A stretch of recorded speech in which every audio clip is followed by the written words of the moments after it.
नमस्कार, मैं हूं विजय और आप देख रहे हैं एक्सक्लूसिव खबर। एक बड़ा प्रश्न जिसके आगे अभी तक प्रश्न चिन्ह भी लगा हुआ था, लेकिन अब वो जमीनी सच के रूप में शक्ल लेता दिखाई दे रहा है। नरेंद्र मोदी के प्रधानमंत्री पद से विदाई का वक्त आ रहा है क्या? वक्फ कानून और राहुल सोनिया गांधी पर ईडी की चार्जशीट, क्या उसी छटपटाहट, उसी बौखलाहट का असर है? ईडी मामले में एक बड़ी बात आप शुरू में ही जान लीजिए। हेराल्ड केस में एक भी पाई की कमाई का कोई स्कोप ही नहीं है। जब मनी नहीं है तो मनी लॉन्ड्रिंग कैसे हो सकती है भला? अदालत में ये केस लड़ने का काम कांग्रेस का है। वो लड़े, जीते या हारे, ये कांग्रेस जाने, अदालत जाने। लेकिन किसी भी खबर के असल पहलू को जानना आपका हक है और उसे आपके सामने लाना हमारा फर्ज, बल्कि हर मीडिया हाउस का यही फर्ज है। हम आपको बहुत आसान तरीके से ये बात बताएंगे भी, बस आप हमारे साथ इस वीडियो के अंत तक बने रहिए। जब पहली नजर में ही मामला संदिग्ध लगता है, ईडी के जरिए अपने राजनीतिक विरोधी राहुल गांधी और पूरे गांधी परिवार से सत्ता का प्रतिशोध नजर आता है, तो फिर मोदी सत्ता ने ऐसा कदम उठाया ही क्यों? इसका एक जवाब हम पहले वीडियो में दे चुके हैं। हम आपको बहुत ही आसान तरीके से ये पूरी बात बताएंगे, बस आप हमारे साथ इस वीडियो के अंत तक बने रहिए। जब पहली ही नजर में मामला संदिग्ध लगता है, ईडी के जरिए अपने राजनीतिक विरोधी राहुल गांधी और पूरे गांधी परिवार से सत्ता का प्रतिशोध नजर आता है, तो फिर मोदी सत्ता ने ऐसा कदम उठाया ही क्यों? इसका एक जवाब हम अपने पिछले वीडियो में दे चुके हैं। आज हम आपको हेराल्ड केस का पूरा सच और नरेंद्र मोदी जी का असली डर बताने जा रहे हैं। नरेंद्र मोदी की विदाई का प्रश्न तो 2024 के लोकसभा चुनाव के नतीजों के साथ ही सामने आ गया था। जिस राष्ट्रीय स्वयंसेवक संघ ने नरेंद्र मोदी को गुजरात के मुख्यमंत्री और फिर प्रधानमंत्री की कुर्सी तक पहुंचाया, उसी आरएसएस के मुखिया मोहन भागवत ने 2024 के नतीजों के बाद ही साफ लफ्जों में संकेत देना शुरू कर दिया था कि अब आडवाणी और जोशी की तरह मोदी जी के भी मार्गदर्शक मंडल में जाने का समय हो रहा है। लेकिन मोदी जी ने इस पर कान नहीं दिया, बल्कि सत्ता को ही विचारधारा बना देने वाले नरेंद्र मोदी लोकसभा चुनाव के बाद राज्य दर राज्य किला फतह करने का तंत्र विकसित करते रहे और आरएसएस को लुभाने की कोशिश करते रहे, ताकि प्रधानमंत्री पद पर उनकी उपयोगिता संघ को समझ में आती रहे।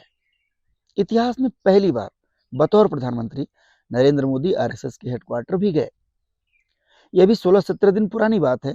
वहां सरसंघ चालक मोहन भागवत और नरेंद्र मोदी के बीच बंद कमरे की चर्चा होने की कोई बात सामने नहीं है। कुछ सूत्रों का कहना है कि दोनों के बीच 20 मिनट बात फिर भी हुई थी। अब ये बात हुई थी या नहीं, लेकिन एक बात जो नरेंद्र मोदी के कार्यकलापों और आरएसएस के व्यवहार से समझ में आती है, वो ये कि संघ किसी भी सूरत में 75 साल की उम्र पूरी होने के बाद नरेंद्र मोदी को प्रधानमंत्री पद पर बनाए नहीं रखना चाहता है। संघ का मानना है कि रूल इज रूल। वैसे कुदरत का भी नियम है, जो जैसा बोएगा वही पैदा करेगा और उसी को काटना होगा। भारतीय जनता पार्टी में रिटायरमेंट का 75 साल का अलिखित फार्मूला मोदी जी ने ही बनाया था। ऐसा उन्होंने आडवाणी, जोशी जैसे अपने से ज्यादा कद्दावर, लोकप्रिय और सीनियर लीडर्स को ठिकाने लगाने के लिए ही किया था। उसी जाल में वो खुद दिख रहे हैं। ऐसे में उस जाल से निकलने के लिए नरेंद्र मोदी जी खूब हाथ पैर मार रहे हैं और उनकी इस बौखलाहट से ही राजनीतिक लहरों को गिनने वालों को अब ये संकेत मिल रहा है कि अब मोदी जी को मोहलत की कोई बख्शीश नहीं मिलने वाली है। वैसे भी मोदी जी अपने तीसरे टर्म में चौतरफा मुसीबतों से घिरे हुए हैं। ये चौतरफा शब्द कोई जुमला नहीं है, आप गिन लीजिए। पहली, घरेलू मुसीबत, यानी संघ और बीजेपी। बीजेपी में आप मोटा मोटा यूपी के मुख्यमंत्री योगी आदित्यनाथ और महाराष्ट्र के मुख्यमंत्री देवेंद्र फडणवीस को ही रख सकते हैं। अंदर खाने तो वसुंधरा राजे से लेकर शिवराज सिंह चौहान और राजनाथ सिंह भी हो सकते हैं। दूसरी मुसीबत, सहयोगी, यानी नीतीश कुमार, चंद्रबाबू नायडू, जीतन राम मांझी, चिराग पासवान और अब तो पशुपति पारस अलग हो ही चुके हैं। एकनाथ शिंदे भी ताल ठोक रहे हैं। तीसरी, देश की आंतरिक मुसीबत, जिसमें मणिपुर, बंगाल से लेकर दक्षिण का भाषा और परिसीमन विवाद, राज्यपाल और विपक्षी सरकारों के बीच विवाद, जो मोदी जी के सौजन्य से देश भर में खड़े हुए हैं। उन पर सुप्रीम कोर्ट का बेहद तल्ख और ऐतिहासिक फैसला कि राष्ट्रपति भी 90 दिन से ज्यादा कोई विधेयक नहीं लटका सकते। और सबसे ताजा, वक्फ बोर्ड का नया कानून विवाद, जो नरेंद्र मोदी के लिए हिट विकेट बनता दिख रहा है। और चौथी मुसीबत, विदेशी मोर्चे पर नाकामी। चीन को लाल लाल आंख दिखाने की बात करके प्रधानमंत्री बने नरेंद्र मोदी बांग्लादेश जैसे राष्ट्र के उस केयर टेकर प्रधानमंत्री के स्वागत में हाथ जोड़े खड़े रहने को मजबूर हो गए, जो चीन के ही साथ मिलकर भारत के खिलाफ साजिश रच रहा है। मोदी जी की सबसे बड़ी फजीहत तो अमेरिकी राष्ट्रपति डोनाल्ड ट्रंप ने करा दी, जिन्हें Modi ji my dear friend बताते नहीं थकते थे। ट्रंप के टैरिफ आतंक का विरोध दुनिया के तमाम छोटे बड़े देशों ने किया, लेकिन खुद अपनी 56 इंच की छाती ठोकने वाले मोदी जी ना जाने किस कोने में जाकर छिप गए। उन्होंने आज तक एक शब्द ट्रंप के विरोध में नहीं बोला, जबकि ट्रंप ने तो मोदी जी के मुंह पर अपने टैरिफ टेरर का ऐलान किया था। अब आप नरेंद्र मोदी जी की चौतरफा मुसीबतों को समझ गए होंगे, जो खुद उन्हीं की नीतियों की मेहरबानी से उनके सामने खड़ी है। इसमें अभी हमने देश की बेरोजगारी, गरीबी, हर सेक्टर की बर्बादी, जल जंगल जमीन पर कारपोरेट मित्रों के कब्जे, गरीब दलित आदिवासियों पर अत्याचार, संवैधानिक संस्थाओं पर कब्जे को लेकर सुप्रीम कोर्ट की फटकार, संविधान को दरकिनार करने के आरोप, भ्रष्टाचारियों को गले लगाने के दाग, जिनसे आरएसएस सबसे ज्यादा खफा है, बिहार में कमजोर पड़ती सियासी बिसात और विपक्षी दलों के पलटवार की बात तो की ही नहीं है। इन सब को जोड़ने पर जो तस्वीर आपको दिखाई देगी, वो प्रधानमंत्री की कुर्सी से नरेंद्र मोदी की विदाई का खाका बनाती नजर आएगी। ऐसे में नरेंद्र मोदी के उठाए गए 2 ताजा कदम भी उनकी बौखलाहट का इशारा देते नजर आते हैं। पहले आप मोदी जी के लेटेस्ट एक्शन को ही समझ लीजिए। ईडी ने राहुल गांधी और सोनिया गांधी पर नेशनल हेराल्ड केस में मनी लॉन्ड्रिंग को लेकर जो भारी भरकम चार्जशीट दायर की है, जिसे पहली चार्जशीट बताया जा रहा है, उस पूरे मामले में एक भी पाई, जी हाँ, इस बात को आप भी जान लीजिए कि इस मामले में एक भी पाई की कमाई नहीं हुई है। आप कहेंगे कैसे? तो आज आप वंस फॉर ऑल यानी पूरी तरह से और ठीक से इस पूरे मामले को समझ लीजिए, तब आपको मोदी सत्ता के हेडलाइन मैनेजमेंट का खेल और उसके असर का पूरा गेम समझ में आ जाएगा। ये केस बनाया ही क्यों गया और कब बनाया गया, सब कुछ आसान भाषा में हम आपको बताने जा रहे हैं। आंकड़ों और इतिहास में जाने से पहले एक बात आप लोग और जान लीजिए कि यंग इंडिया, जिस कंपनी के जरिए राहुल गांधी और सोनिया गांधी को मोदी सत्ता फंसाने की जुगत में है, वो यंग इंडिया लिमिटेड धारा 25 के तहत एक गैर लाभकारी कंपनी है, जिसे केवल सामाजिक कामों के लिए बनाया गया है।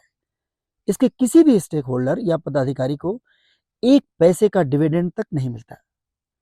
ये पूरा मामला सिर्फ इतना है कि आपका कोई दोस्त आर्थिक संकट में था, इस केस में वो एजेएल है, आपने अपने अकाउंट से, याद रखिए कि अपने अकाउंट से यानी पूरी तरह से व्हाइट मनी उसे दे दी। इस केस में वो कांग्रेस पार्टी है। आप चूंकि और भी दूसरे कामों में मसरूफ रहते हैं, तो दोस्त का काम ठीक ढंग से चलाने के लिए आपने एक नॉन प्रॉफिटेबल फर्म बना दी, जिससे बिना किसी बाधा के दोस्त का काम चलते रहे। इस केस में वो फर्म यंग इंडिया लिमिटेड है। आपके दोस्त की कंपनी उसी के नाम है, जो कि पैसा आपने दिया है तो उसकी देखरेख के लिए आपकी बनाई कंपनी देखभाल करती है, लेकिन वो कंपनी नॉन प्रॉफिटेबल है, तो उसे एक ढेले का प्रॉफिट नहीं होता। वो बस स्मूथ फंक्शनिंग के लिए है। इसमें गलत पैसा कहां से आ गया और कहां से उसका शोधन यानी मनी लॉन्ड्रिंग हो गई, इतना समझने के बाद अब आपको पूरी केस की हिस्ट्री में लेकर चलते हैं। ये बात देश की आजादी से भी पहले की है, आजादी के आंदोलन से जुड़ी हुई है। मौजूदा सत्ता के संदर्भ में इस केस का ये भी बड़ा अहम पहलू है, क्योंकि आजादी के संघर्ष से मौजूदा सत्ता या उसकी विचारधारा, जो उसकी मातृ संगठन है उसका आरएसएस, उसका कोई संबंध दूर दूर तक नहीं है। राहुल गांधी और आरएसएस के बीच विचारधारा की लड़ाई का ये अहम हिस्सा है, जो सावरकर तक जाता है। ये बात साल 1938 की है। देश के पहले प्रधानमंत्री और राहुल गांधी के परनाना पंडित जवाहरलाल नेहरू ने जनता के बीच स्वतंत्रता की अलग जगह रखने के लिए एक कंपनी एसोसिएटेड जर्नल्स लिमिटेड बनाई। इसके तहत पंडित जी अंग्रेजी में नेशनल हेराल्ड, हिंदी में नवजीवन और उर्दू में कौमी आवाज नाम के 3 अखबार चलाते थे। आजादी के बाद भी तीनों अखबार चलते रहे, लेकिन आर्थिक घाटा बहुत हो रहा था। आखिरकार 2008 में भारी घाटे की वजह से एजेएल ने अखबारों की छपाई बंद कर दी, लेकिन स्टाफ का बकाया करीब 90 करोड़ तक पहुंच गया। इसमें सैलरी, पीएफ, ग्रेच्युटी, पेंशन वगैरह शामिल था। इसके अलावा बिजली पानी का मोटा बकाया भी। आखिरकार सोनिया गांधी और राहुल गांधी ने अपने खानदान की विरासत और कांग्रेस के आजादी के संघर्ष की धरोहर को बचाने के लिए एजेएल को व्हाइट में कर्ज दिया, ताकि कंपनी चलती रहे। काम ठीक ढंग से चलता रहे, इसके लिए 50 लाख रुपए से एक नॉन प्रॉफिटेबल कंपनी 2010 में बनाई गई, जिसका नाम यंग इंडिया लिमिटेड है। इसमें 76% हिस्सेदारी सोनिया गांधी और राहुल गांधी की है। ये एक साधारण प्रक्रिया थी जिसमें ना कोई विवाद था और ना ही हो सकता था। विवाद की शुरुआत नवंबर 2012 से हुई। ये समय बहुत महत्वपूर्ण है, इस बात को ध्यान में रखिएगा, आगे आपको बात समझ में आ जाएगी। अब आते हैं इस पूरे खेल के अहम खिलाड़ी की ओर, बीजेपी के नेता डॉक्टर सुब्रमण्यम स्वामी। उन्होंने आरोप लगाया कि यंग इंडिया के जरिए गांधी परिवार ने नेशनल हेराल्ड के नाम पर जो करोड़ों की प्रॉपर्टी थी उसे हड़प लिया। ये आरोप सीधे गांधी फैमिली पर लगाए गए। गांधी परिवार से स्वामी की अदावत जग जाहिर है। उस वक्त स्वामी को अंदाजा नहीं था कि 2 साल बाद ही प्रधानमंत्री की कुर्सी पर जो शख्स आने वाला है वो कौन है और स्वामी के साथ क्या करने वाला है। वो तो बीजेपी के स्वामी भक्त और गांधी परिवार के धुर विरोधी ठहरे, लिहाजा उन्होंने कोर्ट में केस कर दिया। अब आप उस समय पर आइए जब यह मुद्दा सुब्रमण्यम स्वामी ने उठाया। इसके ठीक पहले केंद्र में कांग्रेस सरकार के खिलाफ अन्ना का आंदोलन शुरू हो चुका था। उस आंदोलन का ताना बाना, पर्दे के पीछे आरएसएस और बीजेपी ने कैसे बुना था, ये बातें आम हो चुकी हैं और आप सब लोग इसे जानते हैं। हेराल्ड केस के जरिए सीधे गांधी परिवार को करप्शन में उलझाने की मंशा थी, जो आज भी है, जबकि पूरा देश ये भी जानता है कि आजादी के आंदोलन और देश की खातिर जवाहरलाल नेहरू के पिता मोतीलाल से लेकर आज तक इलाहाबाद के आनंद भवन से लेकर हजारों करोड़ की प्रॉपर्टी नेहरू गांधी परिवार ने दान कर दी है। कांग्रेस की यूपीए सरकार के खिलाफ खड़ा किया गया आंदोलन जनता पर हावी हुआ और बहुत प्रभावी हुआ।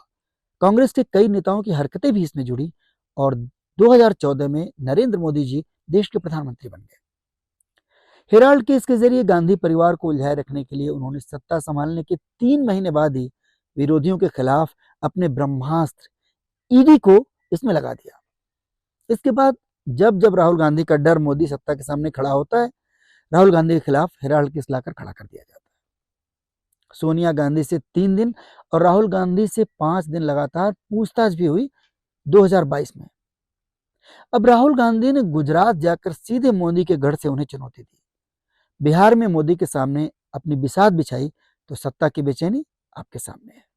असल में ये नरेंद्र मोदी का डर है और जैसा हमने शुरू में ही बताया कि अब मोदी जी चौतरफा मुसीबतों से घिरते जा रहे हैं। संघ भी उनकी विदाई पर अड़ा है, तो उन्होंने एक कदम आगे बढ़ाया और ईडी ने सीधे चार्जशीट दायर कर दी।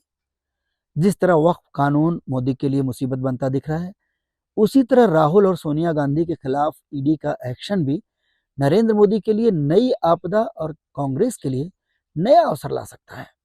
आज के इस वीडियो को हम यहीं विराम देते हैं। हमारा काम आपको कैसा लग रहा है, ये जानना हमारे लिए बेहद ज़रूरी है, क्योंकि आपके सुझाव, आपकी शिकायतें, आपकी टिप्पणियाँ वही हमारे लिए रास्ता दिखाने का काम करती हैं। तो आपसे आग्रह है कि कमेंट बॉक्स में अपना सुझाव, अपना बहुमूल्य सुझाव हमें ज़रूर दें और चैनल को सब्सक्राइब कर लें, साथ में लाइक और शेयर भी करें। बहुत बहुत धन्यवाद।